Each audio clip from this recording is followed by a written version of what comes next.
I care about that. All right. Endo. Clap sync me, dog. Thank you. Sin, your turn. Hey, that's a good one. And will it pick up? Nope. Nope. What? Wasn't it? One, I think. That's Fucking weird. CRISPR. It's fine. I'll just do the old 1, 2, 3. It'll be fine. We're good. I am not a crook. Ah. All I can think of is his head in the jar on Futurama. Oh no. Oh, God, I gotta he rewatch hops that out of the series. jar and just starts biting Fry on the ankle, I think. Oh, God. Welcome, everybody, to the next episode, the latest episode of the Tougies Take podcast, your exclusive home for hockey and Futurama fandom. We are here today for our final season preview show, our division breakdown of the pre-season. The regular season starts this upcoming week, as absurd as that is. Very excited to see how everything plays out, but we still have to talk about the Pacific before we can get down to business and start enjoying some gosh darn dang hockey. I am joined today by, of course, one Mr. Endo Mills, my new sidekick, my partner in crime, and returning to the show. So glad to have him here. Maybe your favorite Sharks fan? He should be. I don't know. You got some competition in the Twitter and Twitch, YouTube sphere realms. It can't be a sphere if it's more than one thing. Sin for the win. My broadcast partner, of course, over on NHL Gamer, that's NHLGamer.com, has joined us here for this breakdown. I'm going to let you two fight over who talks first. Gentlemen, how are you doing? I'm doing great. I'm feeling good. You know, NHL 22's out. We've been grinding on that. That's feeling great. I'm excited with a young prospect for the first time in a long time as a Sharks fan. So, hey, the season might suck, but at least I have that to hold on to. And Endo? I'm doing good. I'm tired. As podcast tradition, I woke up 10 minutes before after taking a nap, and I have no coffee. So right now I am in absolute terror. I'm in peril. I might have to call Polina, who's literally right behind me, and just say, "Hey, can you make me coffee?" All right. Well, Endo's on autopilot today. We'll have Sin pick up the slack. It's all well and good. Now, admittedly, we don't have too much to talk about in terms of anything else going on around the hockey world aside from this preview. Wanted to touch up upon a couple of things. There are really three main things of note going on right now in the hockey world. The first is a bit of good news. Now, I am a noted Boston Bruins fan. I will allow you your time to boo and to jeer and to throw something at my head. Willie O'Ree, who was the NHL's first black player, has received unanimous support from the U.S. Senate to be awarded the Congressional Gold Medal. This man is 85 years old. He will be 86 this month, I do believe.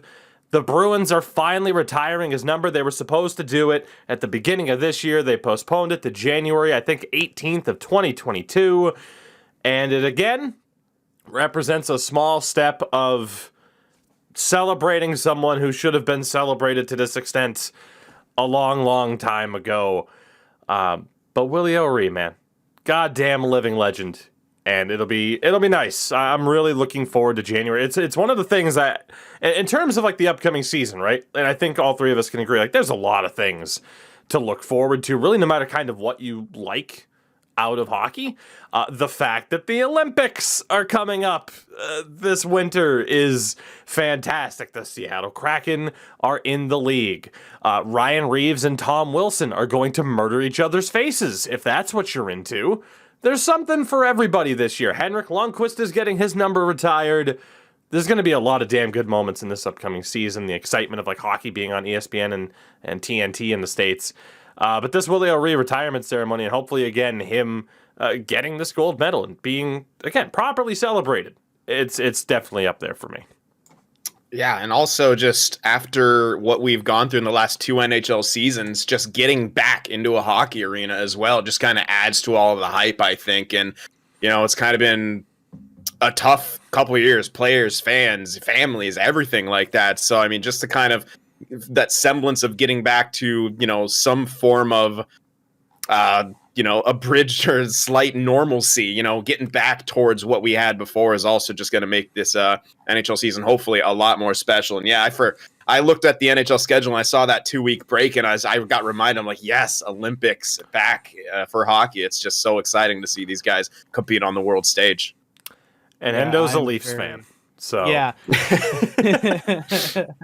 It's really funny. The Leafs and Senators and Raptors just announced that they're going to have full capacity for games again. Yeah. That's going to be great to see. I actually have season tickets for the Marlies, so I'll be able to see those games as well.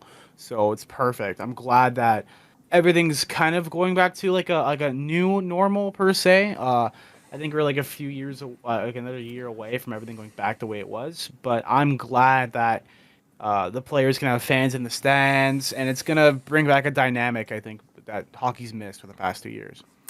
Now, in terms of a specific fan base that is celebrating today, we do have to bring up the fact that I don't want to say for once, but it feels like for once the Florida Panthers have gotten this gigantic W under their belts.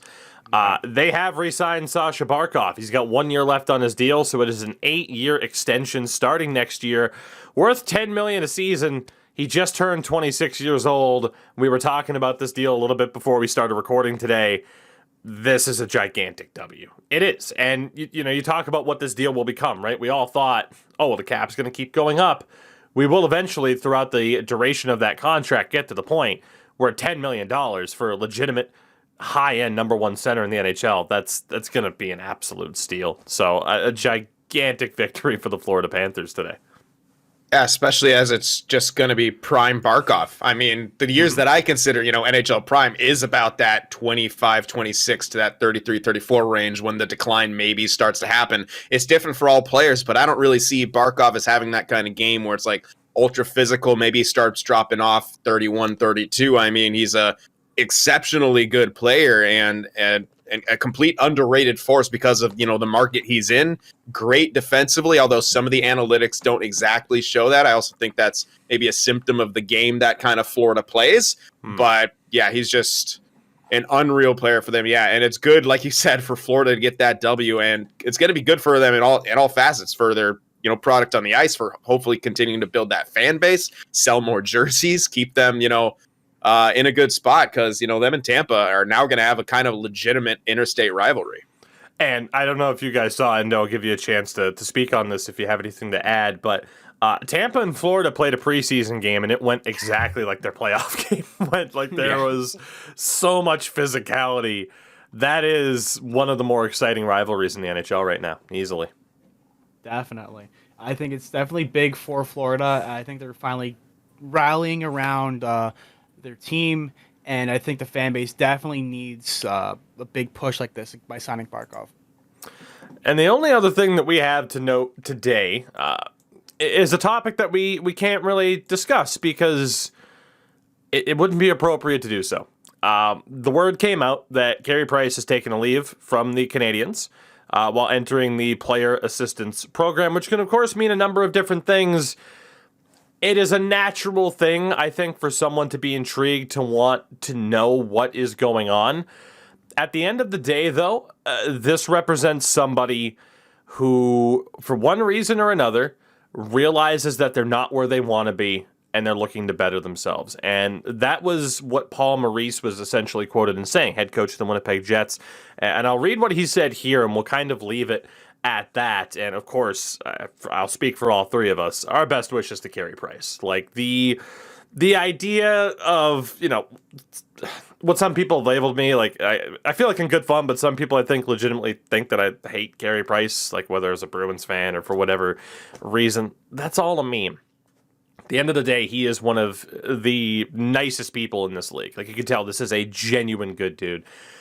Paul Maurice said this: I'm almost always happy to hear that, meaning that someone, got help with the player assistance program, for a couple of different reasons. And one is, and whatever the challenge, and I'm not speaking specific to Carey Price because I've had players who have gone into the program, those are real challenges. It has nothing to do with your bank accounts. Those are real challenges. And the day they go in is the first chance to get help. And that's a really, really good thing. And then, if we do this right as a society, I believe the kid that's got the Carey Price jersey, who's 12, isn't going to look at Carey Price as a bad guy. It's that he's a courageous guy, and for himself and his family, he went and got help. So that's our responsibility now, that Carey Price is looked at as a courageous leader. He's got a challenge that he's dealing with, and because of what he does for a living, it's public. So maybe the kid with the Carey Price jersey, we want him wearing it the next day. That's the goal. So it's not bad, it's not a stigma, and I'm happy he's getting help. I'm sorry he needed it, but I'm really happy he's getting help. Paul Maurice, ladies and gentlemen. I don't know if I've ever seen a statement that hits the nail on the head more than that.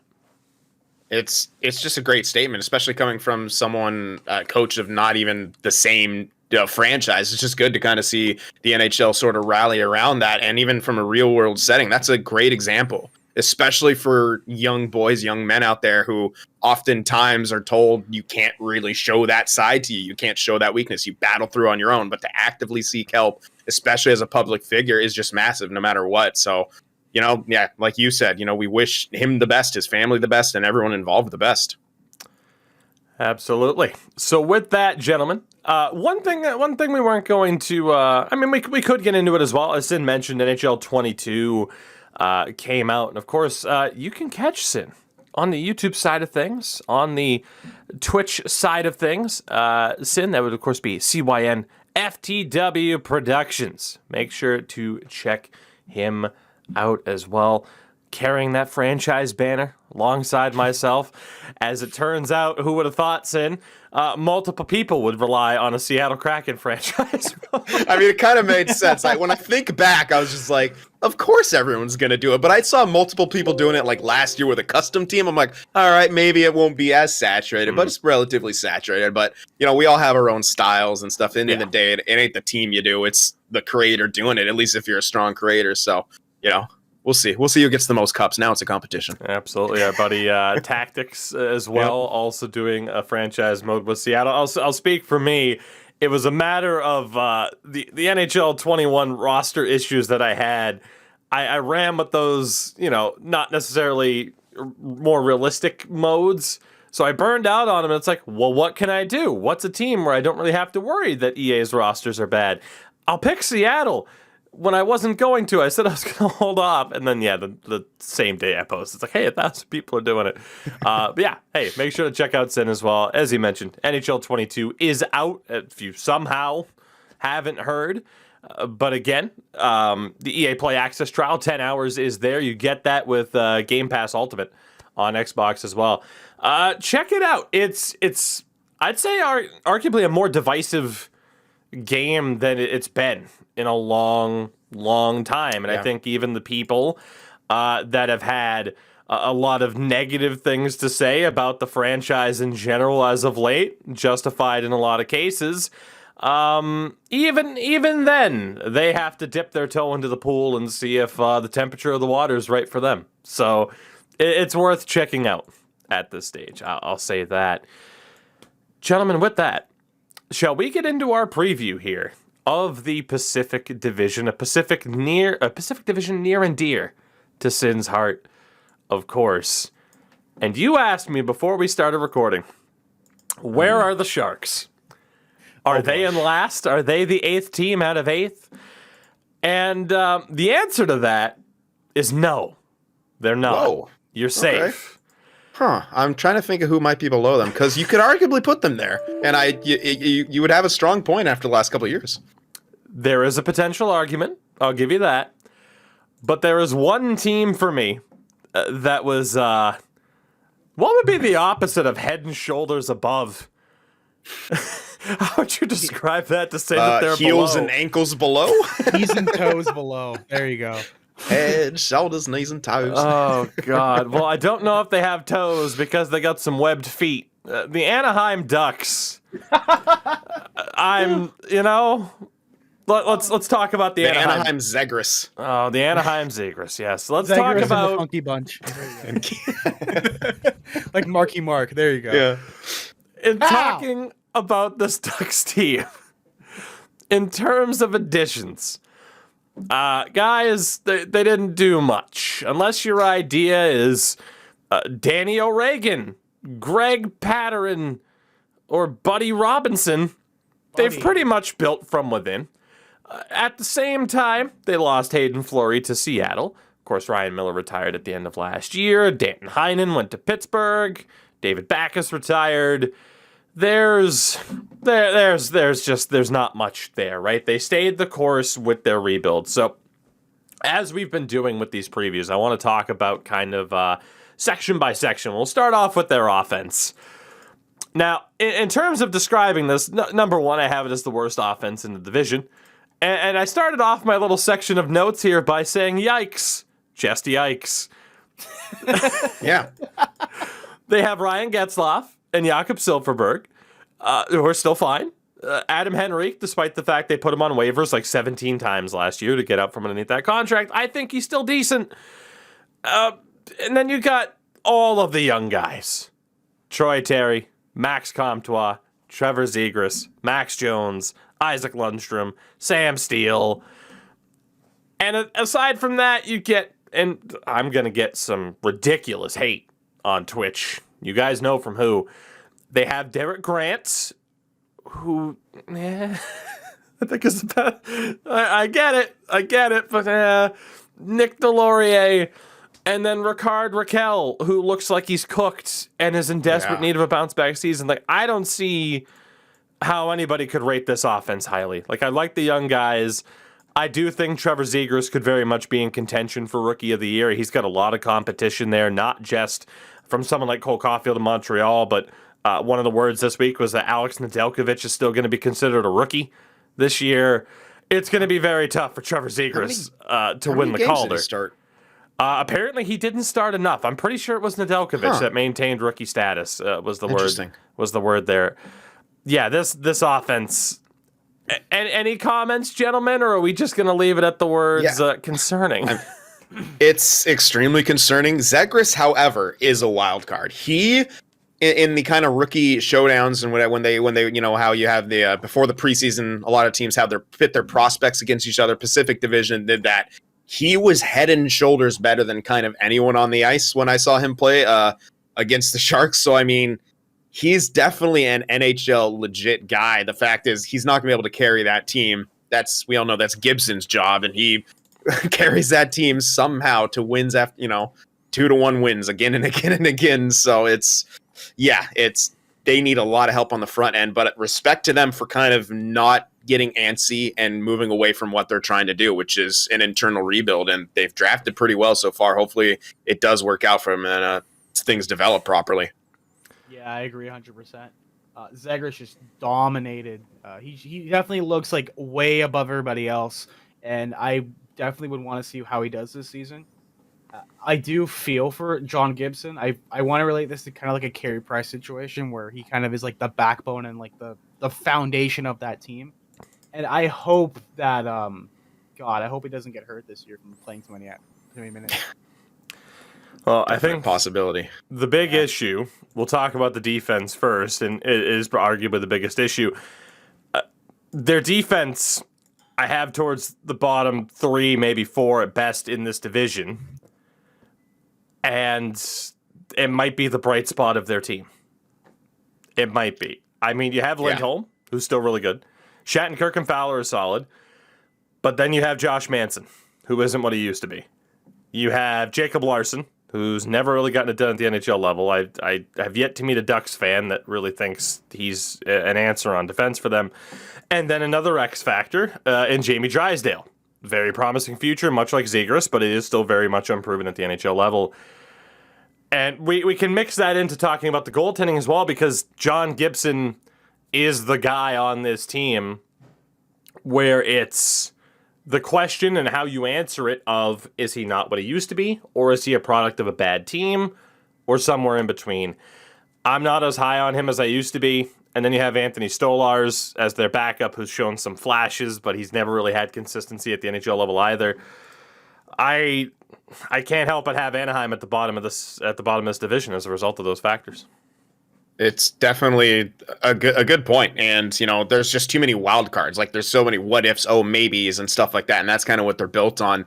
I think they need, I know Gibson's got at least 5 or 6 years on his deal, but they should really shop Gibson because, like you said, he may be falling off. Yeah, maybe it's also product of his environment, but he's not going to get a whole lot of help, at least for this next year, maybe 2. Anaheim should really be trying to kind of sell high on Gibson. I mean, there's a lot of teams out there who could use a number one like Gibson. And with some of the numbers he's put up, like I said, it's kind of ridiculous. He still has a lot of that elite tendency. But yeah, the question is he falling off? Goaltenders are weird like that. And when you have them to long-term deals, it could spell trouble. Now, that might just be my own trauma speaking, but the goalies can fall off quickly and you don't know why sometimes. And then all of a sudden they're just nothing.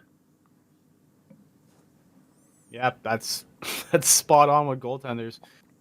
It's one year you're good, 1 year you're bad. You're not sure if it's an equipment change or if it's just how it is up for the 1 year. Your body's wearing down, and that's how the cookie crumbles. So Anaheim, I think fairly and by most accounts, projected to be at the bottom of this Pacific Division in this upcoming season. That brings me to the team that I have in 7th. And there might be some disagreements here. Don't worry, we're getting to some hot takes. And this could be considered a hot take because in 7th I have the Calgary Flames. Allow me to explain. And at first, we'll do so by again talking about moves that they have made this offseason in terms of additions. Well, I mean, there was the whole Tyler Pitlick acquisition after he was taken by Seattle. It was an interesting one. Trevor Lewis, Stan Vladar, the big one being Blake Coleman. They also added Nikita Zadorov, Brad Richardson, Eric Goodbranson. And in terms of departures, Mark Giordano to Seattle, Josh Levo, Derek Ryan, couple of other pieces there as well. I will say the bright spot of this team is the offense. I think you could consider it potentially a top 3 offense in this division, depending on how you rate the core. And it is another go-around for the core, right? Like, I like Johnny Gaudreau. I like Matthew Tkachuk. I like Andrew Mangiapane. I like Elias Lindholm. And adding Blake Coleman to that, it's a really good, big 5 to kind of build around offensively. And if Sean Monahan and Backlund can rediscover their best form, you're looking that much better. If Dylan Dubé takes a big step forward, you're looking that much better. But then you get to the bottom 6, and it's Lucic, Pitlick, Richardson, Lewis, and Brett Ritchie. Are they physical? Sure. Does it fit the coaching style? Yeah. But will it be good? Don't know if I'm willing to bank on that. Yeah, and another thing is their offense is great, but they got Daryl Sutter as a coach. Is he going to let that offense fly? So, I mean, now that I'm thinking about it, I kind of agree with them being sort of towards the bottom. I know we'll probably all get a lot of hate for it, but I mean, Daryl Sutter's just that old school coach where it's just like defense. He's kind of still, in my opinion, stuck in like the 90s, early 2000s before that lockout, that sort of mentality. And I just don't think they have the tools for that necessary. And if they start kind of trying to build in that direction, it can really set them back. And that's tough for Calgary, who has been a team that's seemingly been on the brink and getting close. And then just that kind of have a setback with that. I don't know what's up with the Canadian teams, but they just always seem to get close and then have some like monumental collapse and setback. And then just kind of, fall off the rails again. But Endo, care to comment on that? Oh yeah, as the token Canadian in the room, I think I don't even know. It's so weird because we do good, and then just right when we're supposed to like just capitalize, we just don't even just show up. I think, like especially with Calgary, who's like been there. They've been like a team for a couple years now, where they've been saying they have the pieces to go and to execute, and then it just falls like flat on their face. Yeah. I don't have any way to explain it. I have no way to understand how it is. That's just hockey, I guess. Yeah. Is this finally the make or break point? And how long is this conversation going to go on about, okay, if it doesn't work out this year, does Goodrow get traded? Does Monahan get traded? Does Tkachuk get traded? Like, how long can that conversation possibly go on? Because they could make the playoffs this year. And don't get me wrong, aside from Anaheim, I think every single team in this division, there is an argument that they can make the playoffs because of, I don't want to say how weak the division is on paper, but kind of. It's a toss-up. I don't know, man. You could argue it was already a mistake to have not kind of moved on from this core. If they fall short now, then man, it just sucks for Flames fans that those questions are constantly kind of hovering above that fan base's heads of like, okay, when's the shoe going to drop? Like, is this team going to figure it out, or have we already missed the right window to kind of blow it up? It's just not the most fun place to be entering a new season from, right. If that makes sense. Yeah, tough situation. I mean, I think Monahan would be the first to go, simply because of kind of what his play style, his decline has been kind of so fierce.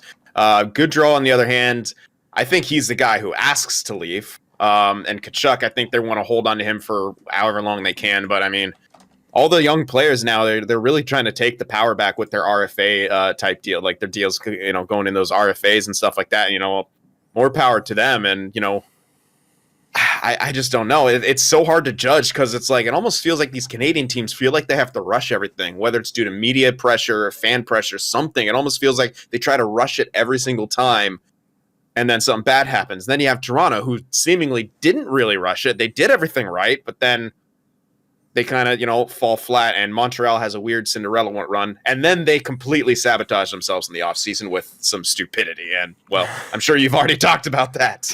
I mean, hey, any thoughts on any other teams from other divisions, feel free to chime in. I'm more than fine with that. I will note, though, Johnny Gaudreau's a UFA at the end of this year, and Matthew Tkachuk is an RFA, so we might finally be getting our answer on the future of the Calgary Flames. Now, that was just speaking to their offense.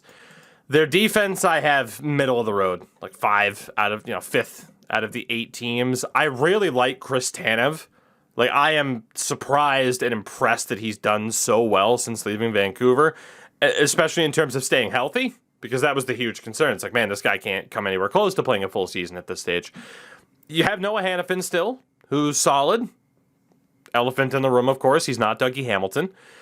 And then from there, you have like Rasmus Andersson and Juuso Valimaki, who I think both still have a bit to prove at this stage. I mean, Anderson has that. I mean, right now, it's 5 years at $4.55 a season, which that's kind of a deal you got to hope that he grows into a little bit. And then from there, boys, their last 2 defenders are Nikita Zadorov and Eric Goodbranson. Goodbranson reminds me of Galchenyuk in the way that teams continue to be like, we can bring him back. We can make Goodbranson great again. We can save his career. Like, he is always like a former, like, was he like 5th overall or something crazy back in the day? Like, I can't remember where Goodbranson was taken, but he was like an early first draft pick, and it's just one of those situations where teams continue to think they could get him back. I just don't think he has it. He can't really skate. Yeah, he's got physicality, but so Sutter loves him, but he's going to play. Will he keep up in today's NHL? He was 3rd overall in 2010. Oh, good God. It was Hall, Sagan, Goodbranson. Oh my God. Who came after? Ryan Johansson for Columbus. Okay. Niederreiter for the Islanders, which, who remembers that Nino Niederreiter was drafted by the Islanders? I don't. Brett Connolly to Tampa. He? Oh my goodness. Brett Connolly to Tampa at 6. Jeff Skinner was 7th to Carolina. Alex Burmistrov 8th to Atlanta. Cale Granlund at 9. And Dylan McElrath at 10 for the 2010 entry draft. Talk about hits and misses. Worth noting, Vladimir Tarasenko went 16th. Evgeny Kuznetsov went 26th. I'm pretty sure there's one other big name that went late in this draft. Oh, yeah, John Klingberg went in the 5th round of that draft. Mark Stone went in the 6th round, 178th overall. And some goalie named Freddie Anderson was a 7th-round pick that year. Damn. Yeah, I'd say that's a pretty interesting draft class where they're still figuring out, oh, well, we'll get this big old tough defenseman. He'll be fine, right? And then it didn't really work. As people say, he caught on just at the tail end of an era. He was drafted 10 years earlier. He'd be hailed like Chris Pronger. Oh, yeah. I love how you say the good Branson, though. The first thing's like, oh, people try to rebuild him. It made me think of like the $1 Million Man. We can rebuild him. We have the money. Yeah. We The have $1.9 million man. Yeah. The controversy for the Flames, for me at least, this is my hot take. I own this hot take. I have them with potentially the worst goaltending duo in the division. I'm not sold on Jake Markstrom. I'm not. And again, he's another one of those players. I test base numbers versus analytics and what you side on. I'm worried about Jake Markstrom, and while I adore him, he is a former Bruin, Dan Vladar is completely unproven at the NHL level aside from a few games last year. And I think you get to look at other goaltending duos in the league, and that is kind of what I base it on. I mean, definitely if you have a great starter, you're going to rank higher for me, but, you know, it helps to have 2 solid goaltenders as well with how I choose to look at teams. And, yeah, Calgary starts off really strong with the offense. The defense drops down that rating, and man, I'm not sure at all about that goaltending. Flames fans, I'm sorry.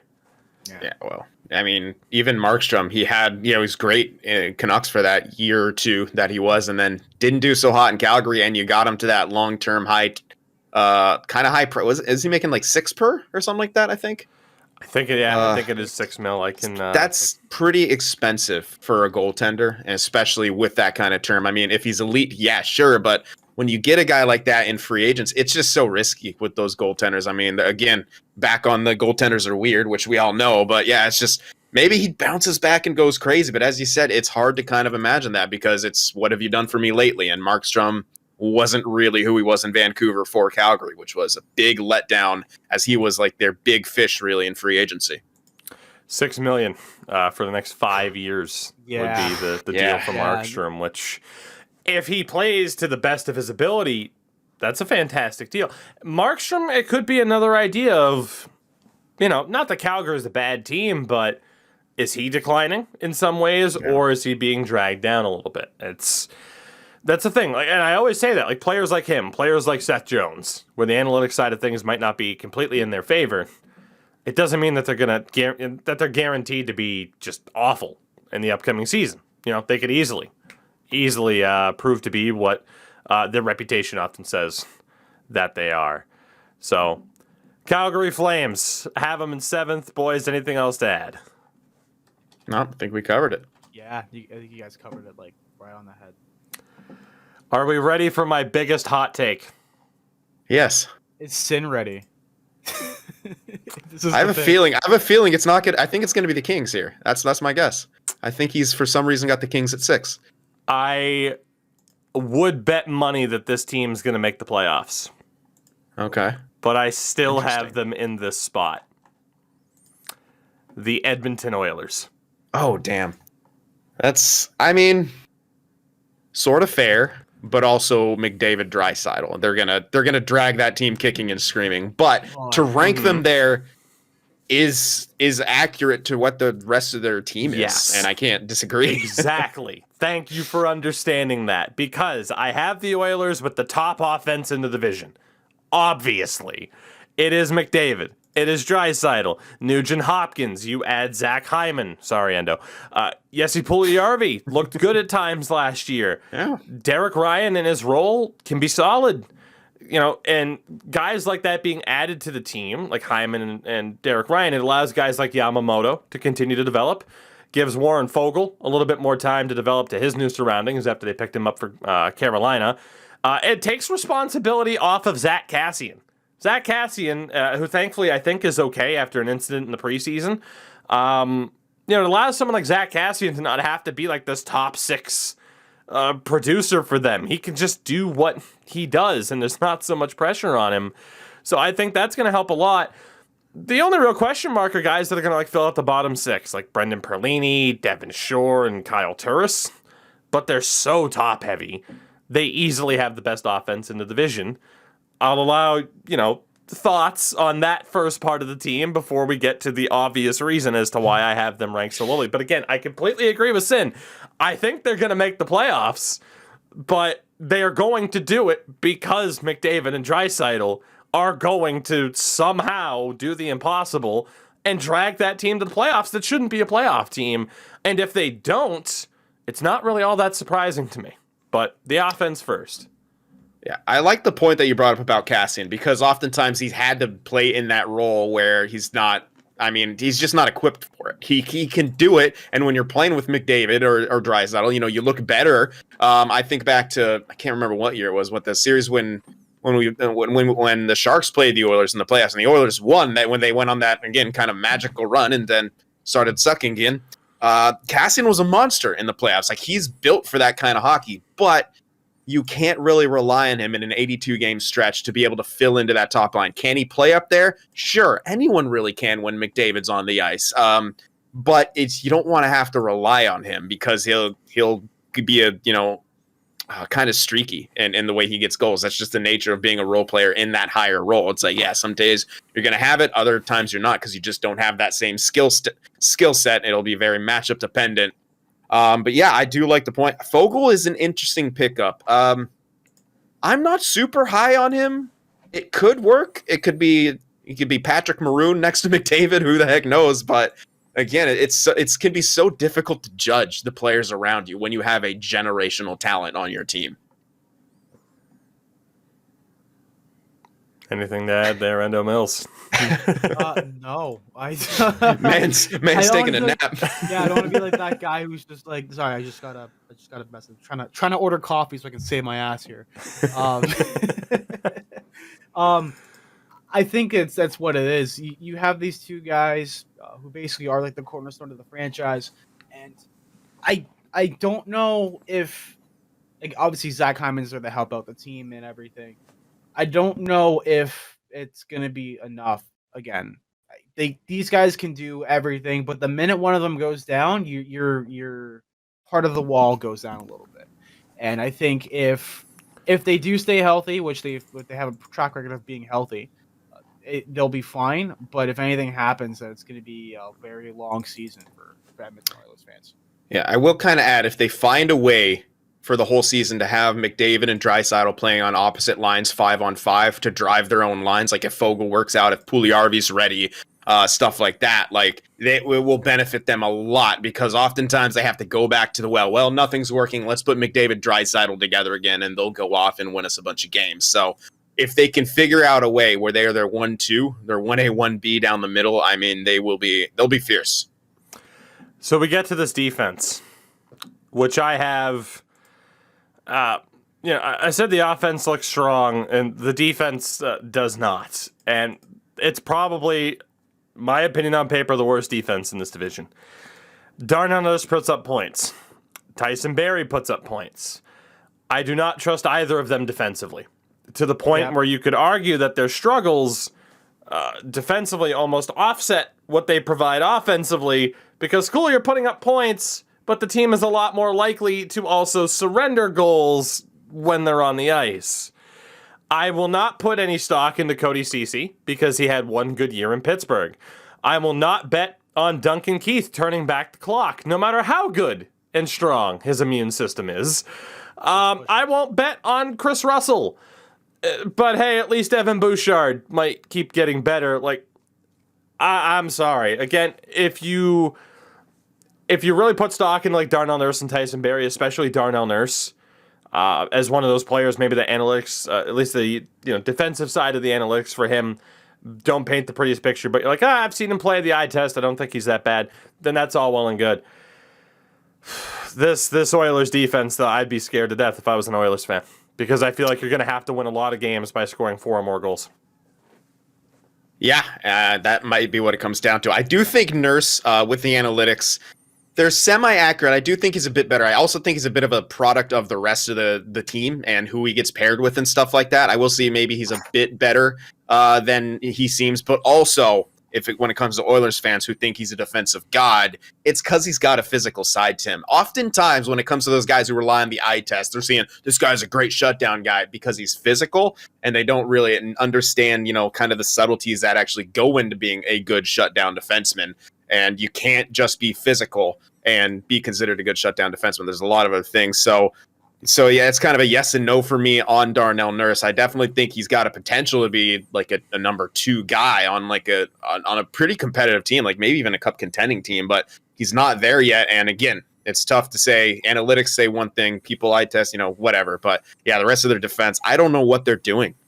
The CC thing, the Duncan Keith requirement, I don't understand it. I'm not even a fan of theirs, and I was frustrated beyond measure watching them make those moves. And especially giving away Ethan Bear, that was a rough one for me. I was like, this kid's awesome. He's special. He's a good character. And then Duncan Keith, yeah. I did hear from Oilers fans that maybe he was looking for a change of scenery in response to some, we'll call it toxic internet culture directed his way. I call it racism. Yeah. Well, here I voiced it that way, and I didn't want to just outright say it because I haven't seen those comments. I don't remember specifically those comments, so that's not me trying to be hey, it wasn't racism. Again, I don't know what those comments were. I fully believe Endo when you say that, and I really should look up those specific comments. But again, I voiced it that way as well because I don't know for sure what the legitimacy of that is, if that was a reason why Ethan Bear was looking to move on from the team. It very well could have been. I agree with Sin's point that the Oilers are worse off without him. Yeah. One thing too about that situation as well, I'm gonna touch on a little bit. Edmonton does have a history of certain stigma around Indigenous people, because Alberta has a reputation for, as a friend of the show, Crash Andrews puts it, the second America in a way. And yeah, I think that probably would have been a reason why, if he were to ask for a leave, that might be a reason why, because of how everything happened, everything reacted, and everything as well as that. I'm going to say everything 4 more times. But yeah, that's the way. That's how it is. The one thing I really didn't like from the franchise was moving him after they tried to make more amends for that community and say, we're gonna try to patch things together with the Indigenous community in the area, in the Edmonton area, in the Alberta area, and work together and doing some stuff. I know he's going to have a camp where it's going to be provided by the Oilers, I believe, with gear and everything for Indigenous people to get used to hockey and get into hockey. And then I think a week later he was traded. Yeah, that's really rough to kind of add on to that. That's part of the reason I was shocked to see him go, and I didn't know about the kind of rumors around him potentially asking for that trade because he was doing so much, community work for Indigenous people. I was like, well, yeah, I would think he wouldn't necessarily want to leave that behind. But if you get to a breaking point, then absolutely, sometimes you want to leave. If it's just, if it's just pure racism, I don't know if Carolina is the best destination for you in some ways, but we'll have to see. Not to completely bastardize an entire fan base, just the region specific, certain things that come with it. That's just how it is. I mean, we talked about it with Alberta, kind of the, Alabama/Texas of Canada. It really is kind of that. It's same thing we know with Carolinas. They have, sort of a reputation like that. So I wish him well, and I really hope that people can stop being dickbags and be decent humans. And there's no great way to segue from the first ever usage of the word dickbag on this podcast. Sweet. The goaltending situation for the Oilers is bottom 3, in my opinion, with Mike Smith and Mikko Koskinen. They're both meh. They're not abysmal, but obviously not great. You talk about the questions on defense, and Sin mentioned, what the hell are they doing? I cannot believe they're still running with Mike Smith and Mikko Koskinen. For as good as that offense is, it's almost like self-sabotage from Ken Holland. Again, they could make the playoffs. They could win the goddamn Stanley Cup this year. The conversation is essentially, you look at this team, and does that team instill you with confidence? I have to question your judgment if you can look at that defense and that goaltending and say, I am confident in this Oilers team. You are confident in Connor McDavid and Leon Draisaitl. You are not confident in the rest of that team. There's no way. Yeah. And that's just what it comes down to. And I kind of I don't have anything to add to that, but I kind of want to ask you guys the question. I know the guest asking questions, what is this? But do you guys think in the next 2 years, if this team continues to underperform, does Connor McDavid ask for a trade? See, that's like the Oilers thing or the Flames thing, right? Where it's just like, okay, when do they pull the trigger on this? Yeah. We got Eichel. Eichel kind of broke the ice, with the young guy. I mean, obviously Buffalo's in rougher shape, but if Oilers keep trending in this direction, McDavid said, help me. Just give me help. Are they helping him? Clearly not. Hey, Duncan, Keith, and Cody Ceci are help? Hey, Zach Hyman is help. Look at that. Zach Hyman is help. Yes, he is really, yeah. I'm excited to see him. Yeah. Oh, God, he broke the icicle. We'll move on to our next team. I had to do it. I'm sorry. I had to do it. We'll move on to our next team. And here's where things get interesting, right? Because theoretically, you talk about a team that's finishing maybe in the top 5 of their division. That could mean a playoff spot. Any guess on who it is? Is it the Sharks this time or maybe the Kraken? It's one of those two. Well, I know you want to complete this strikeout. Oh, damn. LA Kings. Hey, he hits a homer on an 0-2 count. I have the LA Kings in 5th, which again, I get it. People are going to be like, you have LA over Edmonton. What the fuck? What are you talking about? Blah, blah, blah, blah, blah, blah, blah. And again, they would have ignored everything else that we just talked about. When talking about the LA Kings, by the way, the Oilers, I mean, we kind of already talked about all their moves. I didn't get into like super, detailed, like, hey, this happened, this guy happened to join the team. For the LA Kings, obviously there's been quite a bit of change. They acquired Victor Arvidsson, one of the first big moves of the offseason. That was on July 1st. They brought in Alex Edler, Philip Deneau. I mean, that's not bad in and of itself right there. And, of course, in terms of the losses, I mean, when arguably Matt Luff is your biggest loss, that's pretty good. But I look at this offense, and it's probably still bottom 3 for the division for me. Like, Anze Kopitar, still Anze Kopitar, Slovenia number 1. They added Victor Arvidsson and Philip Deneau, like I just said, which is fantastic for them. And then you have like this chunk of like Dustin Brown, Iafallo, Velarde, and Athanasiou, who are all solid. But then it's like, okay, I look at Adrian Kempe and Trevor Moore and Brendan Lemieux and Austin Wagner and Carl Grundstrom. None of those guys really jump off the page of like, oh yeah, they're pretty good. They're all question marks. And then you got the younger guys still. Like, I'll still call Elias Anderson a younger guy. Quentin Byfield, who did suffer an injury, he'll likely factor into that lineup. But again, complete unknown. And then they added this random dude. I had no idea he was even with the team. He's 26 years old. Winger Vladimir Tkachev. Where the hell did this guy come from? Cap Friendly still has him as potentially making this team. He's not under a PTO. He's under contract. And I don't know what to expect from this guy if he makes the team, because allow me to recap his last 2 seasons in the KHL. 1920 with SKA St. Petersburg, 42 points in 55 games. And last year with the same team, 38 points in 45 games.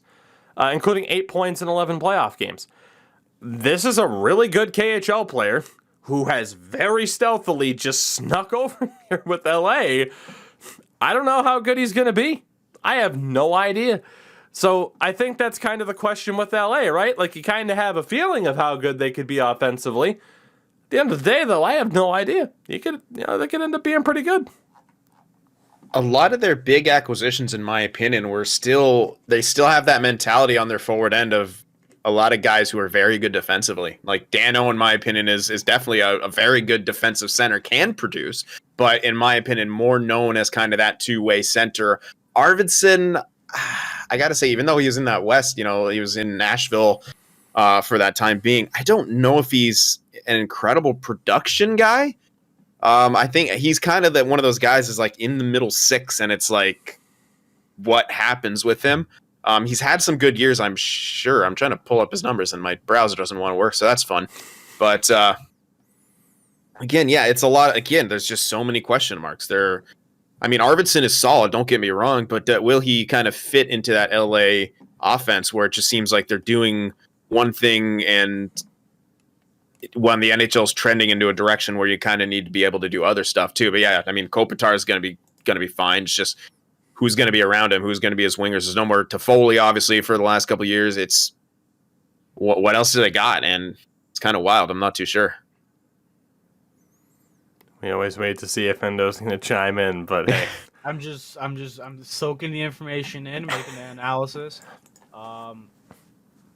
I don't know much about the Kings. I'm going to be very blatantly honest. I'm not going to sugarcoat anything. Fair enough. But I'm seeing some of the moves that they've done so far, and they didn't really lose. Like you said, they didn't lose much. Like the most basically lost like Matt Luff, and there's a lot of former Leaf players on here. So usually when I don't know anything about a team, I look at the former Leaf players and I say, "Huh, he was decent over here. How's he doing over there? Oh, he's doing well. Okay, good for him." And I see basically where that team kind of is. They got a lot of former guys like Trevor Moore, Carl Gudstrom. I hated that we gave up Moore. There was just no space for him on our roster either. Was that the Jake Muzzin deal, though?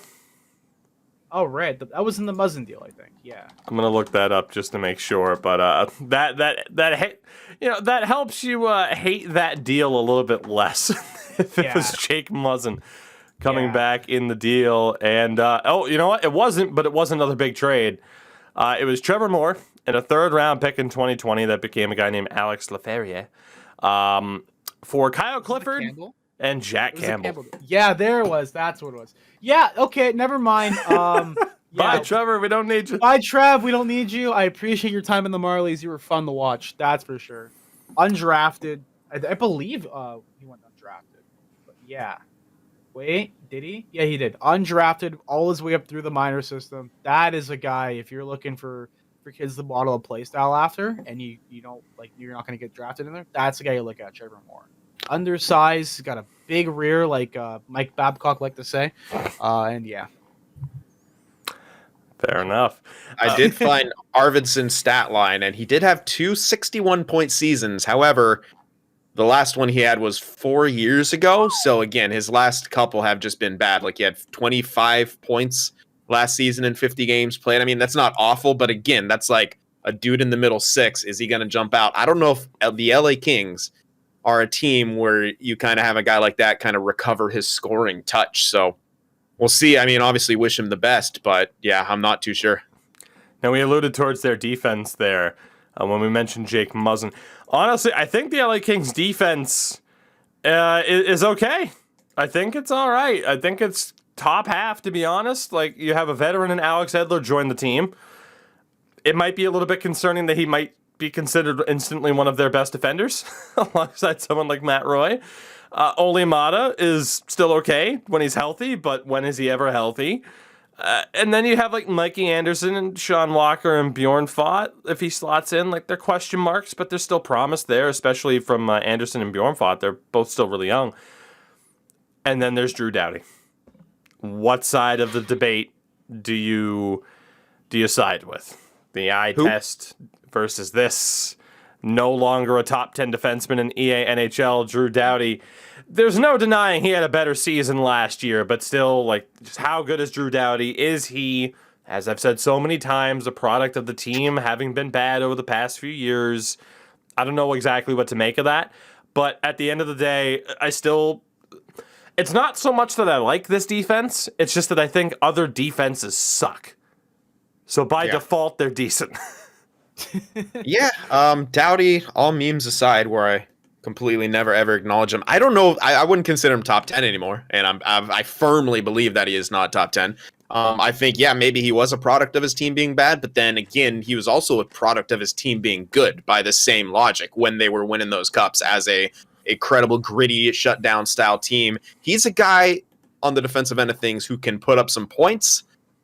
I think his shutdown ability is the thing about him that's severely overrated. I mean, he's gotten walked quite a few times. He gets snippy in interviews about it. When he gets walked by like McDavid or something, he comes out talking his trash, and then he'll get just absolutely blown by. To be fair, who doesn't? But at the same time, if you're going to talk your game and stuff like that, and then absolutely get smoked by not just McDavid, other guys too. So I think that he's going back to his Norris days. He's just one of those guys where it's just like seems to get the benefit of the doubt more often than not, and I think he's a little bit overrated. Offensively, yeah, he's solid, but defensively, I think he's severely overrated.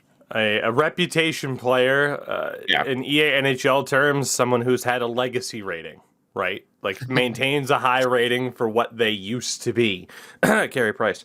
Endo, any thoughts on this defense, or shall we talk about the goaltending, which is pretty straightforward, if I'm being honest? Yeah.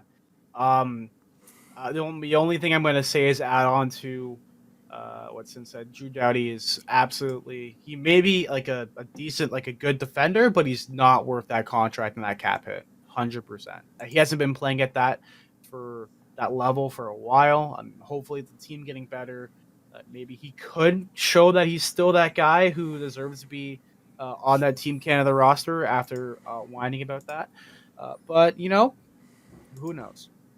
Oh yeah, I forgot about that. Yeah, it's like every year. Every time. Oh, I got snubbed. Yeah. Maybe you should play better. Yeah. Their goaltending, because I got no way to transition out of that either. Probably towards the bottom half, for the sole reason I think Cal Peterson's fantastic, and they agree. They just rewarded him with a new deal. And then there's Jonathan Quick, who is not what he used to be. So it kind of evens out. Cal Peterson's good. Jonathan Quick is not. So it's kind of middle of the road. Yeah, how difficult have LA had it? They just get a good goalie when he starts to decline. They got another one coming up. That's just unfortunate for them. I mean, that's tough to do. But yeah, Cal Peterson has looked good, and that's a pretty solid transition for them. But again, they're in that transitory phase where who knows if they can kind of, their goaltending can sort of win those games. I don't think we're going to see Quick regain his old stature. I think that time is done. But again, they got Peterson coming up. So question mark, sure, but I would consider it solid at least for them. Endo Mills, our resident goalie here. So we got to throw to you. Yeah, give Garrett Sparks a shot. The dream is alive. The dream is alive. Wide 5-hole. Thank you. Wide 5-hole carry. Not Carey Price. Jesus, I got confused. My girlfriend just brought her bubble tea. Perfect. Right, as I was saying, give Garrett Sparks another shot. Wide 5-hole Garrett is okay. It's perfectly fine. No, but in all seriousness, I don't know if their goalie situation is good or bad. Jonathan Quick, he's aging. He's getting there. He's 35. Do you give Cal Peterson the keys to the yacht now, or do you give him one more year as a backup and let Jonathan Quick do like a last hurrah for the next, like, I believe his contract ends in 2 years or the next 1-2 years. This could definitely be a situation where it's still kind of mentorship with Quick showing Peterson the roles and everything and how to be a starting goalie in the league. And then from there, just see ya. So the LA Kings looking okay, all things considered. That brings us into the top four. I have a question for you before we go. If the Kings get like swept in like a first round or anything to make the playoffs, do we call it a royal failure? Icicle.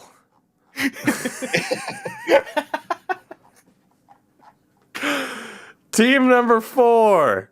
We have the one, the only San Jose Sharks. Wow. Better than I was expecting. I was like best 5 or 6. Like I thought that was the best case scenario for that. But okay, I want to hear your logic because I don't even know if I agree with this. I would hope for it, but this is the place where I don't want them. Maybe missing the playoffs, but not bottom of the division. And that's exactly why, because I feel like the Sharks are probably going to screw themselves over.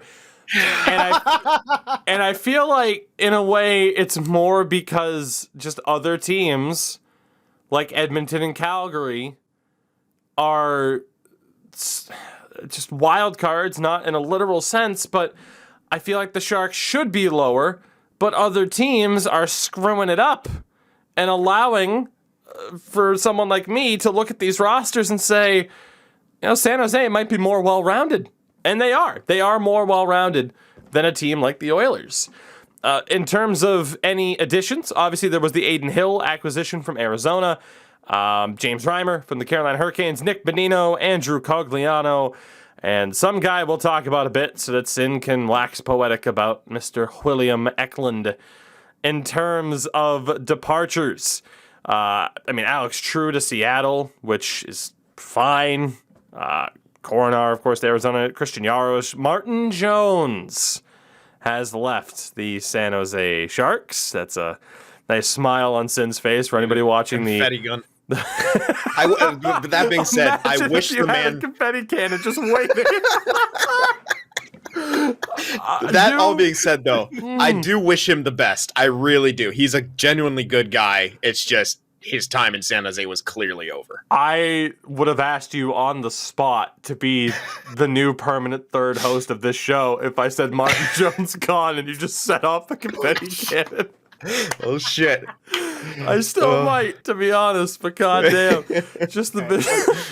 I feel like I should just have some on standby. I'm gonna go on Amazon right now and order. God, we gotta edit that in post for the video version. Martin Jones gone, just confetti over Sin.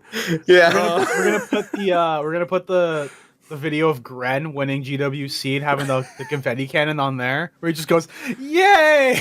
Just put that over top. It's like the kid at the spelling bee at the confetti's falling. He's just staring at the camera, just. Just like, oh my god! I'll catch my camera back there. So that was a Quentin Tarantino zoom right there. So Martin Jones isn't a Shark anymore. No, he's not. Curtis Gabriel, Greg Patterin, a couple other guys, Marcus Sorensen, Ryan Donato. As a Leaf fan, thank you for Curtis Gabriel. Beautiful. God, Absolutely. I love him. I'm sad he's gone. I love him as an individual. I've actually talked to him on Twitter. He's such a down-to-earth dude. After that meme I made for him kind of went viral, well, after he retweeted it, I had a few conversations with him. He is such, they're brief conversations, obviously, but he's such a good guy. Like, his activism aside, just he's a genuinely good guy, empathetic, nice to talk to, down-to-earth, and really loves what he does, and takes every day in stride, is very present in the moment, and that's just someone who anyone should aspire to be as a human being. Just a really cool guy, and I'm happy for you guys that he's there, because he'll do his goddamn job and protect those guys, and that's what you want out of him. 100%. I've actually tried to reach out to him, just to talk about like stuff he does in Toronto and more about like his aspects outside and what he's doing for different communities, especially the LGBTQ plus community. And stuff like that, because it's very interesting, and it's good to see a lot of players doing stuff like that and being more open. And like, if you're a fan of the show, you've probably heard over the last 3 episodes, I've been saying a lot more about being open and a lot of people being able to express themselves and be able to stand for what they really truly believe. And I think Curtis Gabriel is obviously the one of the biggest examples of that in the league right now. Yeah, definitely. So shout out to one Curtis Gabriel. In talking about the team itself, though, the offense I can't put in the bottom, or I can't put in the top half of the division. Tomas Hertl's tremendous, but there's trade rumors there, and that's going to be very scary. Logan Couture, Timo Meyer, guys like Kevin LeBanc, and now Nick Bonino, all solid. No problems with that at all. But from there, you take a step down with like Balsers and Cogliano. And then there's Matt Nieto, who's an NHL player. He's there. He's there. The problem is then the question marks around some of the younger guys, right? Or some of the more inexperienced guys. Jonathan Dahlen, Barabanov, another former Leaf, Dylan Gambrell. There are 2 big question marks for this team. One, how good is William Eklund going to be as a rookie? And did the Sharks get an absolute steal with the 7th overall pick in this past draft? And then there's the elephant in the room of Evander Kane. And what happens with him? Will he play another game for the San Jose Sharks? Because again, we're not going to comment on everything that's out there right now because nothing's been set in stone. What we do know for a fact is that Evander Kane led this team in goals, assists, and, of course, as a result, points last year. And that is a major, major loss to this team if he is not there. Yeah, that side of things definitely. The on ice product. Obviously, you said it. All the other stuff, while not set in stone, it's just something that continues to be a trend. Next to his name is all the off ice issues, and first couple of years seemed okay, and then eventually it all kind of comes out again, and it's just like at some point. It's you got to stop giving a guy a benefit of the doubt, and that's kind of where I am. I don't know if he'll play again. It depends on what happens. There's beyond that, my own personal preference. I don't want it. I don't care about the goals and assists if it leads to the amount of division and polarization that's been happening in the Sharks room for the last 2 years. It went from one of the best cultures and one of the places that people wanted to play to all of a sudden this thing in constant turmoil. And the second Pavelski left, essentially, it just started to spiral downward. And, it's rough. But yeah, some of the other stuff, you mentioned a lot of guys in that bottom six, but the Sharks' bottom six is in such flux. There's all these younger guys as well. Peterson, Jasper Weatherby, these guys who look like they can really push for roster spots. Now, is that reflective of maybe having a poor bottom six? Probably, but also it's kind of good for the future that we've been able to sort of restock to that point of getting some young blood in there. All right, raise of hands. Who just learned that Jasper Weatherby is a player? I'm known for editing rosters. So did I. I have no disrespect to Jasper Weatherby. I have never heard that name in my life. Yeah. But fair enough. I started to hear about him in training camp, and all of a sudden you start hearing rumors Sharks may want him as the 4C. I was like, holy crap. And then you watch him and you're like, okay, yeah, he can play. Maybe could fill that role. He's tenacious. He's kind of what I envision Ozzy Weisblad being in a few years, but Ozzy Weisblad hopefully has a higher ceiling, but just, very tenacious, plays with the energy.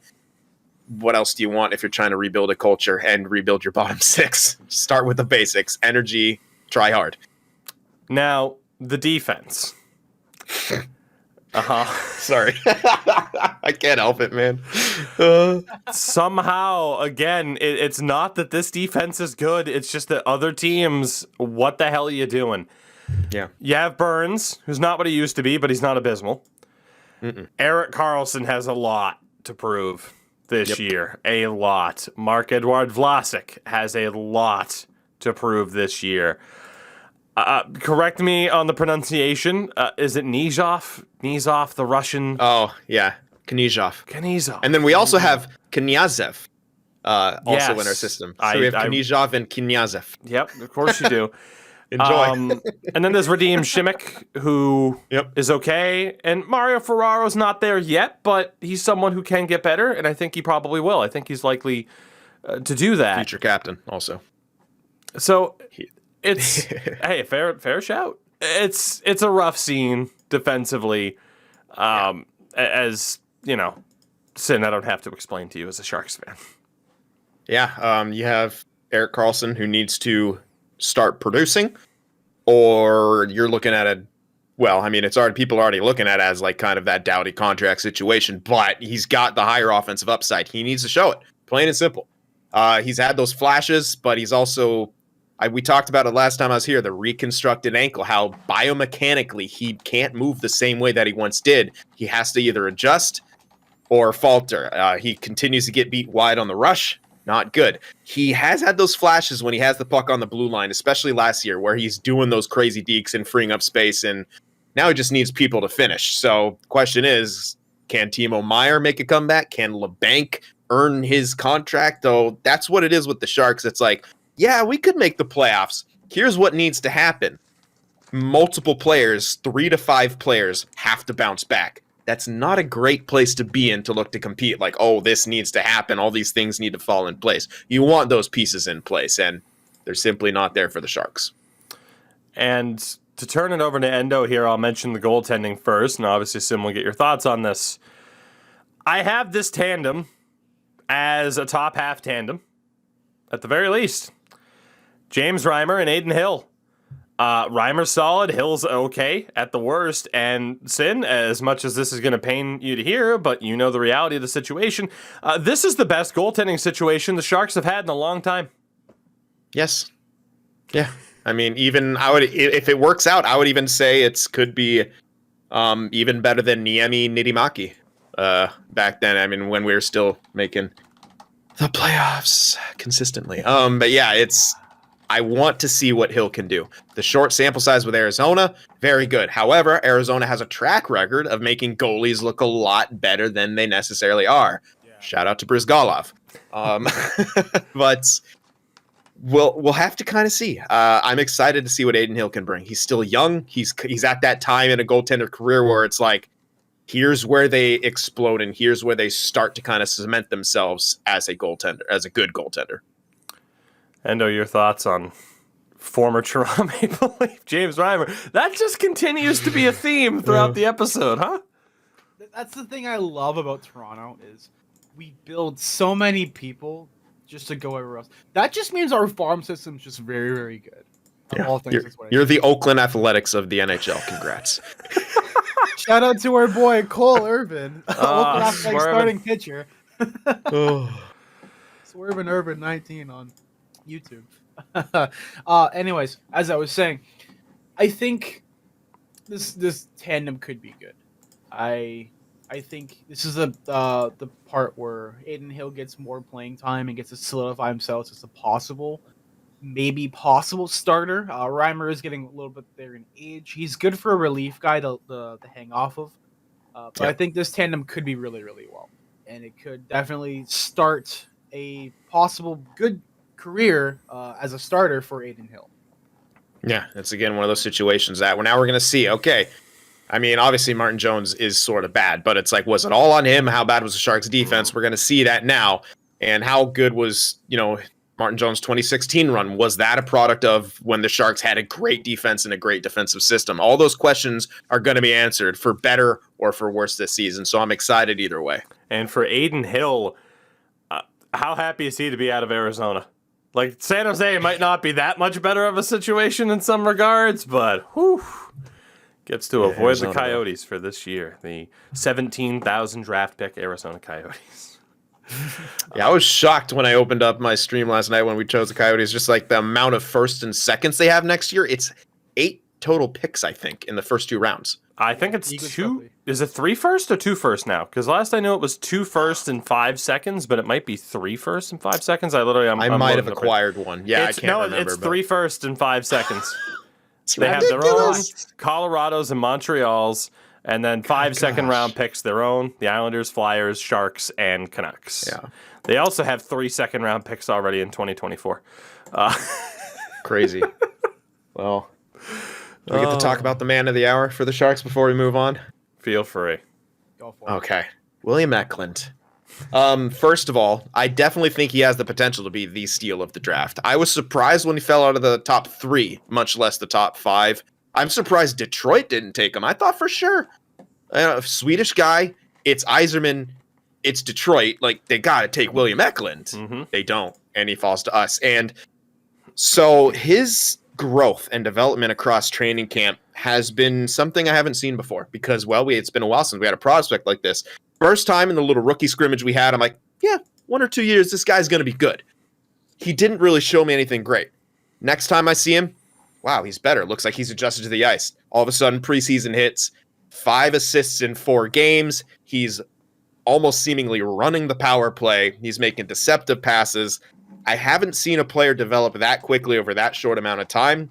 He's 100% going to get the 9 or 8 game trial, whatever it is. Mm-hmm. Then they'll reassess from there, but they're going to send him back to Sweden, if anything. I would like to play it. Like, part of me is like, play him AHL to get him, more acclimated to the smaller ice, but then you burn a year of that entry level. And the Sharks aren't a team who can be affording to burn a year of an entry level contract right now. So, I want to see, but he's making the team out of camp. That's the thing went from even all the pundits, they're like, Eklund not touching the NHL this season, maybe next year, to all of a sudden, this kid is making the team out of camp. And that is something that as a Sharks fan, kind of like Minnesota with Kaprizov, we haven't had a player like this to get excited about in a very long time. Is it who actually pans out? I was going to say, it's like Timo Meyer or Tomas Hertl, right?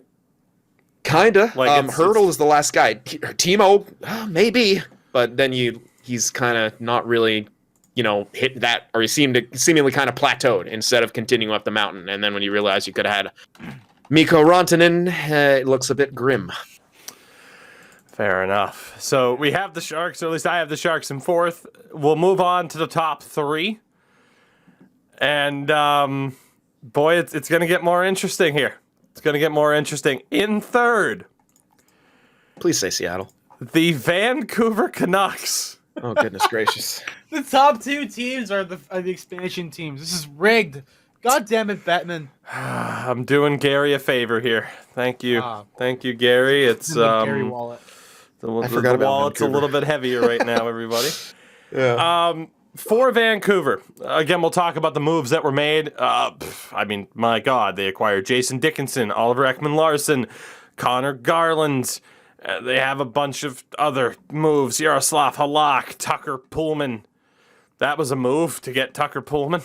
And in terms of departures, Cole into Seattle, Louis Eriksson, Antoine Roussel, Jay Beagle, Jake Virtanen, Braden Holtby's gone, Alex Edler's gone, Sven Berchke's gone, Braden Holtby, Nate Schmidt, Travis Boyd.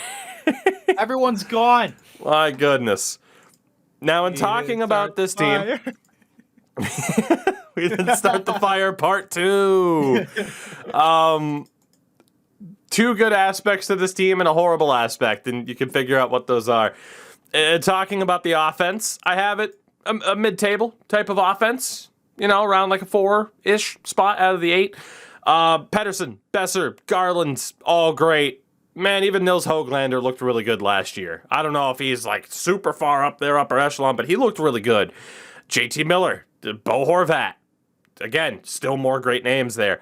Jason Dickinson's okay, and we'll see how he does outside of Dallas. It gets to be a bit hit or miss with like Tanner Pearson, Brandon Sutter, Tyler Mott, Zach McEwen. You could also maybe throw guys like DeGiuseppe, Dowling, and Highmore in there. I don't really know how their bottom 6 is going to shape out. And then they have themselves an X factor here. This player has, I feel like, completely gone under the radar. Everyone's busy, of course, talking about what Kaprizov did last year. Everyone's talking about Trevor Zegras and Cole Caulfield. Podkolzin is with this team right now. And everyone said, man, this kid could probably jump to the NHL when he was drafted, but he slips down the board a little bit because, of course, he can't come over, for a little bit. And now here it is. He's 20 years old, and I don't know how good this guy's going to be. But he is a former 10th overall pick. And it's one of those guys where you look at it, it's like, okay, he's 20. He's 6'4", 200 pounds. He's been playing in the KHL. He had 11 points last year in 35 games in the regular season. And then in the playoffs, he had 11 points in 16 games as a 19-year-old, I believe, at the time. Yeah. Very underrated that he's on this Canucks roster still to this point. And man, if he takes off, that really helps out that offense. I can't factor that in to how I think their offense looks right now, but that's the point. It already looks okay. And then what's a Podkolzin going to, what's he going to provide? I like him a lot. I know a lot of Canucks fans disappointed they didn't grab Cole Caulfield. They're like, well, we want more offense.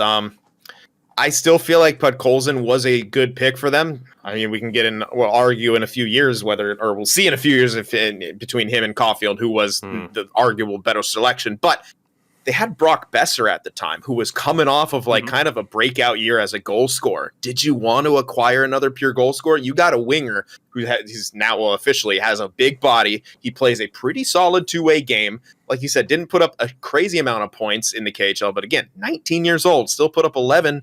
And in the playoffs, put up another 11 in a shorter amount of time. It's, again, another one of those guys who continues looking like he's on a development track that is right in line with where the Vancouver Canucks are kind of trending. And you need guys to play both sides of the pucks, and you need guys to get into the corners. Pettersson, not really going to get into the corners. We saw what happened against Matheson. Besser, you want him taking shots. You don't necessarily want him fortunate. I think Podkolzin is a guy who's going to do that gritty stuff, the other stuff, like kind of the Dennis Rodman to the Jordan Pippen, if we want to make that reference. I think that's fair. And Endo, I'll let you speak on this here in a second. But think about the different types of players. How different Pettersson is from Besser, and then there's Garland. Hoglander, Miller, Horvat, and then what Podkolzin will probably provide, that is, in theory, a very difficult team to play against because they can throw so many different styles at you. I really like how this offense is starting to look for Vancouver. Yeah, and now that we kind of had that conversation, I'm a little more favorable to actually putting them in that playoff position. I mean, last year we could argue the expectations were way too high for them, and they fell flat. But maybe this year. Yeah, I'm definitely looking right now at Podkolzin's stats for how he played last year in the KHL. At first, when you guys said he played in the KHL, because he played for SKA, and I thought he was probably like a byproduct of that team, because that team is always strong, always dynamic, and everything. But then when I saw you played playoffs in 16 games, like 11 points, like basically matching his like season performance in like half the time, I kind of went, oh, okay. And then I looked up some of his some of the things they've said about him, that he's like he can just bowl through the fence and something like that. I think that team needs like just one guy dedicated just to attack, not necessarily be like an enforcer, but they need like a power forward kind of guy on that team. They need a guy to just be able to get into the corners, get the nitty gritty, so that way all the guys who are basically the finishers. So you have the setup guy, you have the guy who works in the corner, and you have the finisher. They basically need a reaver. If for people who watch Tougies streams when we play NHL, we need a guy who just sits in the front, gets it in, PTA, work on it, and just get right in. Yeah. PTA, baby. Park that ass. We get to the negative side of the Vancouver Canucks. Surprise, surprise, it's the defense, right? I mean, this is obvious. Quinn Hughes is the best defender on this team. Best all-around defenseman on this team. I mean, he's good, but he's not at the level he'll likely hit in the future. So to me, that makes that a scary statement, to say that Quinn Hughes is already the best defender on this team. And then there's someone like Olli Juolevi, who I gotta be honest, might be the second guy I would take off of that defense after Quinn Hughes. And then maybe even I might take Luke Schenn third out of those blue liners, who's only probably going to play if Travis Hamonic is inactive. Because Holy crap, Luke Schenn is still around. I didn't even know. He is? Yeah. He's only 31. He's only 31. Tyler Myers, Oliver Ekman-Larsson, Tucker Pullman. Getting paid what they are, that is a disaster for this team. I feel better.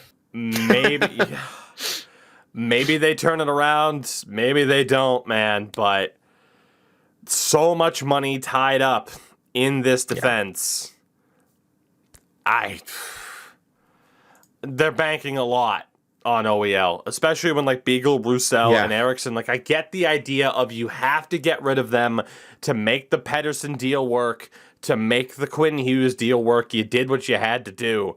But man, you already had that boat anchor of a Myers deal, and now you have Oliver Ekman-Larsson, where you're like, please be good, please. That's just so much to bank on.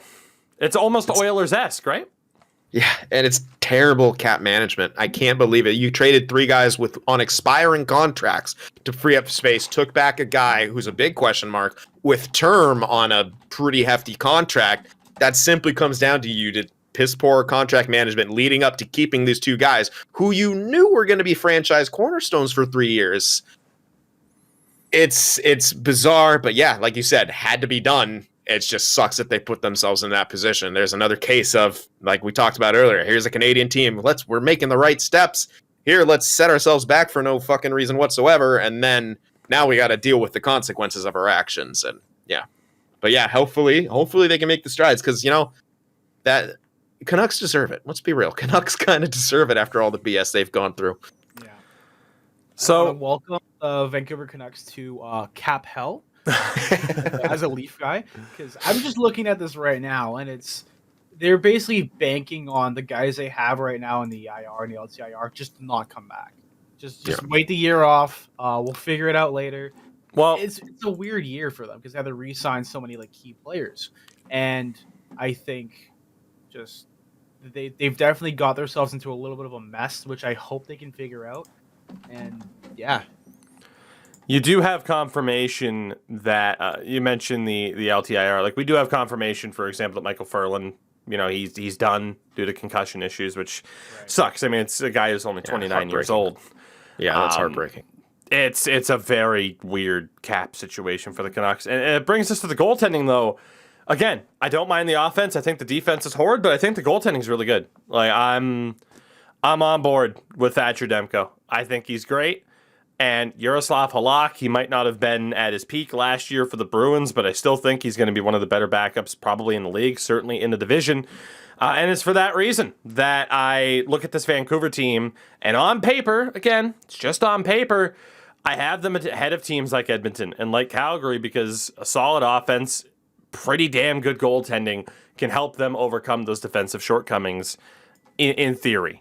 Good for you. I think Halak is definitely one of the more underrated backups and doesn't get enough love. I have to interrupt though. I just had a stream alert go off. So this is going to be just a random Christian Bale. Oh, good for you. Nice.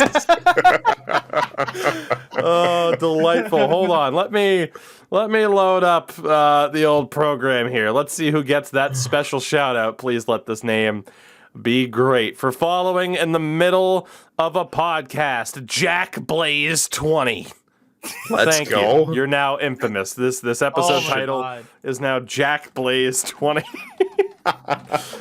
Beautiful. Sorry, Endo, but royal failure just got topped. It was close. Yeah. He was so close to being Jack Blaze 420. I can't believe he didn't just put that forward. Never in there, mind, man. Jack. You lost it. The title's royal failure again. Let's go. Anything else to add, boys, about the Vancouver Canucks? I don't think so. Yeah, this the tandem they have right there, Demko and Halak, solid. Yeah. It's good, especially because I feel like they're going to be calling up if they might have what was I going to say? If anyone DiPietro? goes down, you have Michael DiPietro to call up, or Spencer Martin. You have guys over there to call up, or Seelovs. Seelovs DiPietro's 22, 23 now? 22. Yeah. 22. I can't believe it. It was 2 years ago they got put into a game and the Sharks just lit him up. I felt got so bad for the kid, shelled. man. Oh, I felt so bad for him. It I was like, very- "Dude, he's 20. Very Malcolm Subban-esque. Like Yeah. the Bruins did that to Malcolm Subban. I think against the Blues, God, what was it? Was it that they pulled him, brought in Rask, and then at the start of the third period, they sent Subban back out there because they're like, Tuukka needs a goddamn break, man. Get back out there. Like, there was some rough times for Malcolm Subban in his development with the Yeah. Bruins, and yeah, I got some DiPietro vibes from that. Yeah. We get to the top two. I have had some hot takes. On paper, the second best team in the Pacific Division, your Vegas say Seattle. Golden Knights. What? No. That's a joke. Please. I'm done. I quit the Please. podcast. Fuck, I'm done. It's clear Vegas is first. All right. Well, I'll hear. I'll hear the reasoning because I'm all for Vegas getting bitch slapped, but I want to see if it's an open palm or what. 'Cause Endo's gone. That's just me and you, as it should be. As it may be. Oh, he's You have to elaborate on that. What the hell? All right, so we'll wait for Endo to sit back down here, baby. There we go. Okay, Endo's back in his chair. Beautiful. God. Okay, How deep are you in Batman's wallet right now? Holy, this is ridiculous. so the Vegas Golden Knights. In terms of additions, I mean, obviously there were certain changes. Brett Howden, Nolan Patrick brought in. Team legend Mikhail Hakkarainen, who immediately departed. They also brought in Evgeny Dadonov, Laurent Brossois, and Sven Berchke, I think, is under... No, he is actually under contract. He's not under PTO. Departing the team, Sharks legend Nick DeSimone. They also let go of Cody Glass, Marc-Andre Fleury, Nick Holden, Tomasz Nosek, Ryan Reeves. Like, they lost some people. Oh, and underrated Reed Duke is no longer officially under contract with the Knights, although he is still with their AHL club in Henderson, the original The Duke of Golden Vegas. Knights. Duke of Vegas. Their offense, for me, is the second best in the league, or the You're division. gonna just I should ignore say. the other person they lost, or are you saving that? Why don't you do the honors then? Go ahead. I mean, they let Marc-Andre Fleury go. I said Marc-Andre Fleury. Did you? Yeah. Yeah, you did. He Oh, said geez, it like all right, super well, quick though. I didn't Apparently, make much pomp my out turn of to it think. because I figured, Yeah. you know, Okay. just I thought you would because that was. I was just trying to brush I- over like, Marc-Andre Fleury's gone. My bad. That's okay. So their offense, second best behind Edmonton, right? That's fair. Yeah. Pacioretty, Stone, Carlson, Marchessault, even like Chandler Stevenson. Like you talk about those being the top five. That's pretty damn good. That's tough for teams to match. Like only Edmonton, I think, can really match it. Dadnoff, Nick Roy, Nick Wah, whatever it is, solid. The thing that hurts them for me is that Alex Tuck is hurt. And Riley Smith has kind of fallen off a little bit over the past couple of years. The problem for me is that their depth, it's Janmark, it's Nolan Patrick, William Carrier, and Keegan Colasar. It's a bit of a top-heavy team, and it does worry me. I'll mention everything about the team here, and we can discuss them as a whole. Defensively, I think they have probably the second best defense core in the division. Shea Theodore is one of the best defensemen in the league. Still can't believe. I think it was Anaheim gave them Theodore to be like, don't take this guy in the expansion draft. Underrated dumb move to help build the Vegas Golden Knights. Pietrangelo is obviously still very good. Zach Whitecloud, of all people, I think is underrated for how good he is in his role. That leaves like Martinez and Haig, who are solid, and then Braden McNabb, who's fine. The goaltending is where they took the hit for me. Robin Lehner is great. I do feel as though Laurent Brossoit is a little bit of a question mark. And that hurts them for me a little bit. I think, would it have been possible financially? Probably not. But the idea of losing Marc-Andre Fleury, that's a big, big impact on this team. And Brossoit is the backup. He's weird, right? He's weird. Last year in Winnipeg, a 918. The year before that, an 895. The year before that, a 925. The year before that, an 883. I just, that's an impact for me. That is an impact for me as to why I look at this Vegas team and I'm like, obviously, like if Vegas wins this division, that's going to be the popular choice. I don't blame anybody for that choice. I'm just saying there's some questions. There's some questions here. Your thoughts, boys? Definitely a lot of questions. And if the pattern holds true, Laurent Brossoit is going to be absolute dog crap this year. So right? it's the odd year or whatever. That being said, Lehner, I know Lehner's solid. I think he's, again, one of those that's just been extremely inconsistent. They gave him, again, kind of a heftier contract a little too prematurely, I think. I mean, it's, how they acquired him. But essentially, I'll have to see. I'll have to see about Robin Lehner and what he's going to bring to the table. I don't think he's a Marc-Andre Fleury, and that's pretty big for Vegas because there's a lot of times in the playoffs especially where Marc-Andre Fleury straight up stole them games. And when scoring was your biggest issue in the playoffs last season, when it got down to the wire, they didn't improve that enough, and they didn't do it to the point where that you need in the playoffs, where we always hear you want a strong back end, but you got to build from the middle on your forward end. They don't have a top center, really. Who's their top center? I mean, they have great wingers. Mark Stone, Pacioretty, even Dadonov. Mm-hmm. The middle. What the hell? I mean, William Karlsson had a 40-goal year. Jack Eichel. What's he doing? Stop, please. We I mean, right now, their center depth on Cap Friendly is listed as Stevenson, Carlson, Patrick, and Wah. The name Stefan. The name value is not there.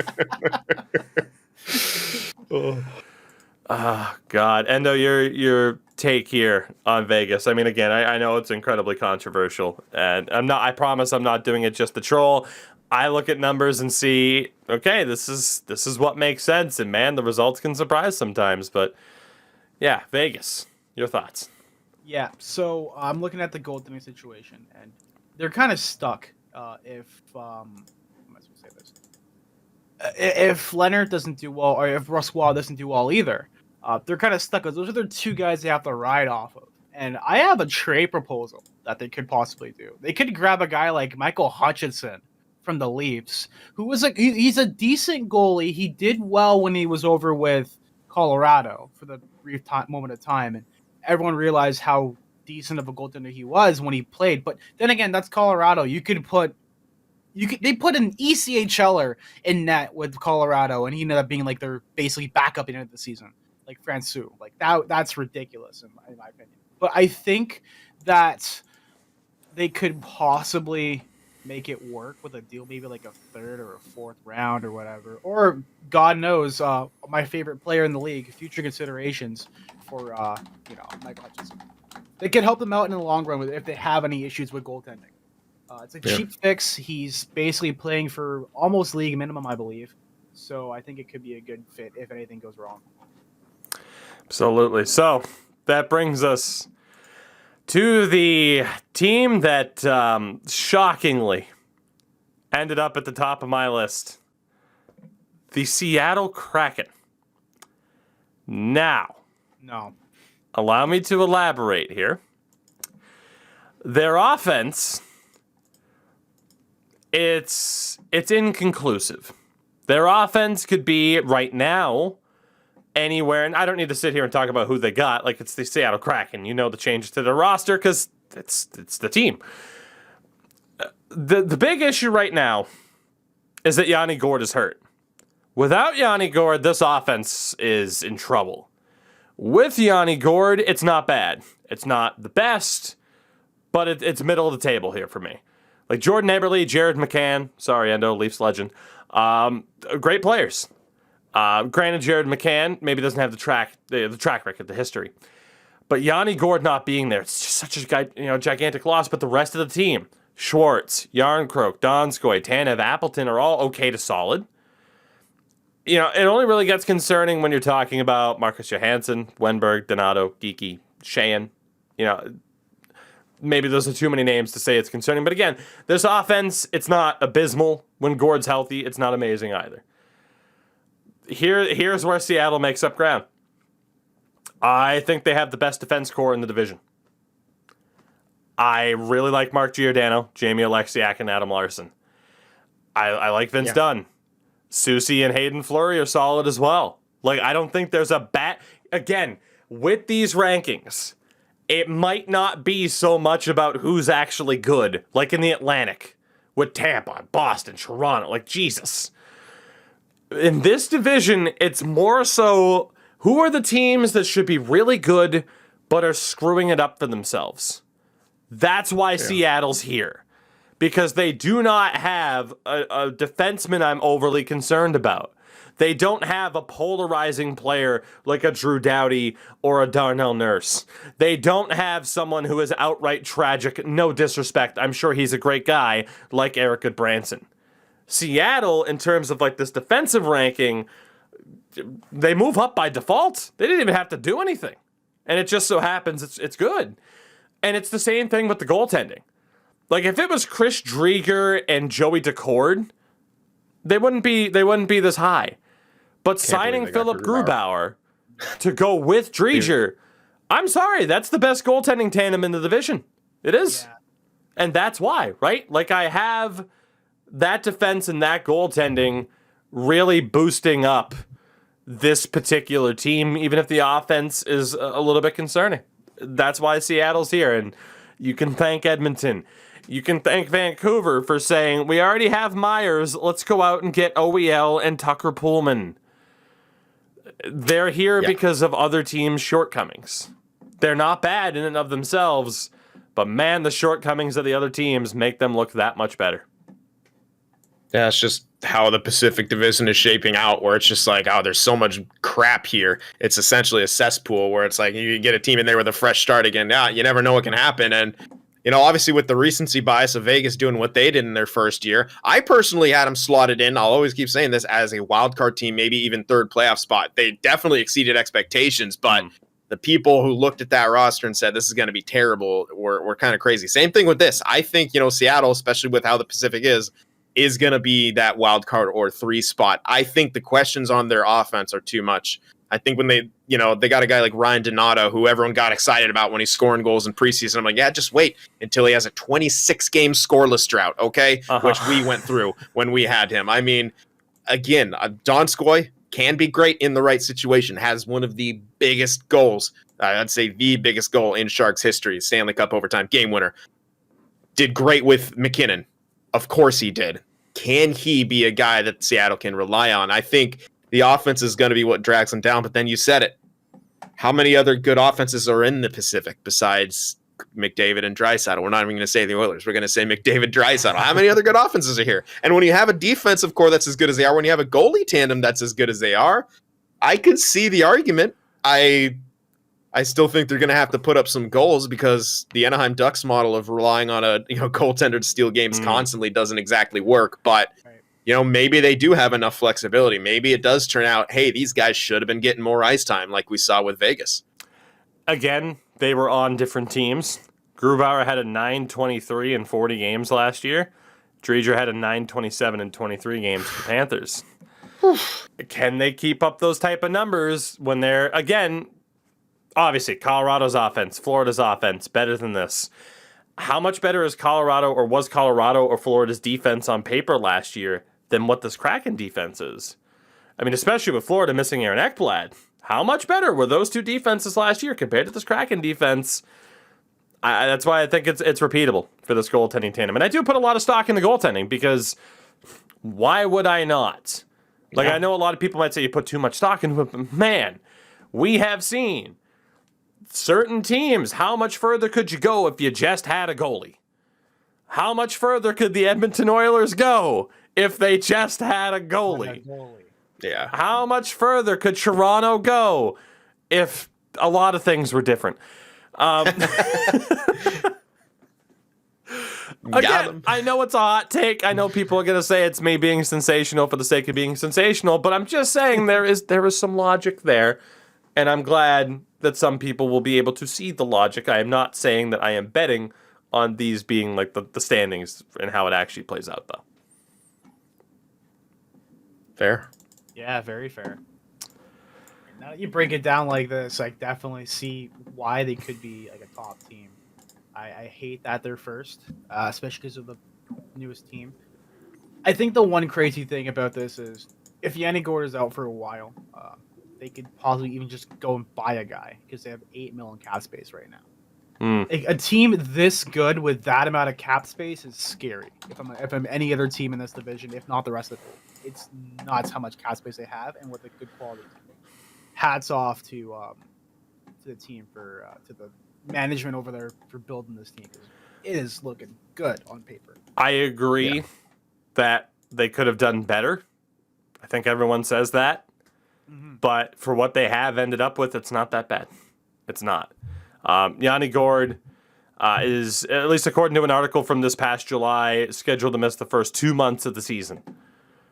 Honestly, with this specific division, for example, you talk again about the Atlantic. If the Bruins, if the Lightning, if the Leafs miss a major player for 2 months, that's bad news. Yeah. For the Pacific Division, I think you can recover from that. That's not a death sentence to miss the playoffs. No, definitely not. Not with the way it's just in turmoil and so many teams are bad. The California Gauntlet is well and truly done. What even is the Gauntlet anymore in the Pacific? You got a good team who's pretty much guaranteed to be a playoff team. I can't say that about any other division. I can't remember the last time I could say that about any division where it's like you have one team that you could say is making the playoffs in any division, really, that they go into. That's Vegas. Every other team right there, up in the air. I do agree. Boys, with that, I think our preview is done here. I think we are just about ready to wrap things up for today as well. Fun show. Very that was fun. great. That was a lot of fun. It didn't even feel like, wow, it's been like 2 hours. Jeez. It just flew by. I'm gonna be honest with you. A big thank you to one Mr. Sin for the Win for joining us today. Again, YouTube, Twitch, all that fun stuff. Might not be the last time he joins us on the show here, though. Who knows? Nah, definitely won't be. What the I'll barge my way on. I'll invite myself. It don't matter. I'll show up in the middle of when you're doing with someone else and be like, hey, remember me? So who knows what the future might bring. I am the captain now. Yeah, exactly. Mario Ferraro showing up to the Sharks locker room. Oh God, he is gonna. He's a beauty, just all around. Yeah, he might not become a great defenseman, but he'll be good enough, and he's the goddamn future captain.